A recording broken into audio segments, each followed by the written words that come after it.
దీపావళి ఎప్పుడు మావా? అది ఇప్పుడాడ్రా, అక్టోబర్ లో కదా వస్తదే. మరి పాకిస్తాన్ వాళ్ళు అప్పుడే దీపావళి జరుపుకునేస్తున్నారు. అది వాళ్ళు జరుపుకోలే, మనం జరుపుకునేలాగా చేసినాం. ఎందుకు మావా? ఈ మధ్య జమ్మూ కాశ్మీర్ లో ఉగ్రవాదులు ప్యాంట్ టిప్పు చూసి మరి చంపినారు కదా, వాళ్ళని ప్యాంట్ ఊడిపోయేలా పరిగెత్తిచ్చి చంపుతున్నారు మన ఆర్మీ వాళ్ళు.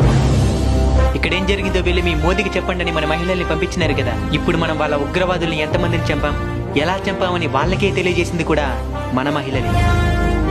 ఈ దేశంలో పుట్టిన ఏ మతస్థుడైనా సరే ఈ దేశ క్షేమాన్ని కోరుకుంటే వాళ్ళని గౌరవిస్తాం. ఈ దేశంలో పుట్టి పరాయి దేశ క్షేమం కోరుకునే వాళ్ళు హిందువులైనా సరే వాళ్ళని తప్పకుండా వ్యతిరేకిస్తాం.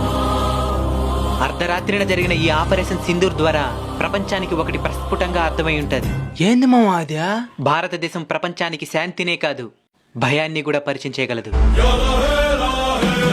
మన సైన్యానికి ఆ కాలభైరవుడు, కాళీమాత ఆశీస్సులు ఎల్లవేళలా ఉండాలని మనస్ఫూర్తిగా కోరుకుంటున్నాము. జై భారత్, జై హింద్.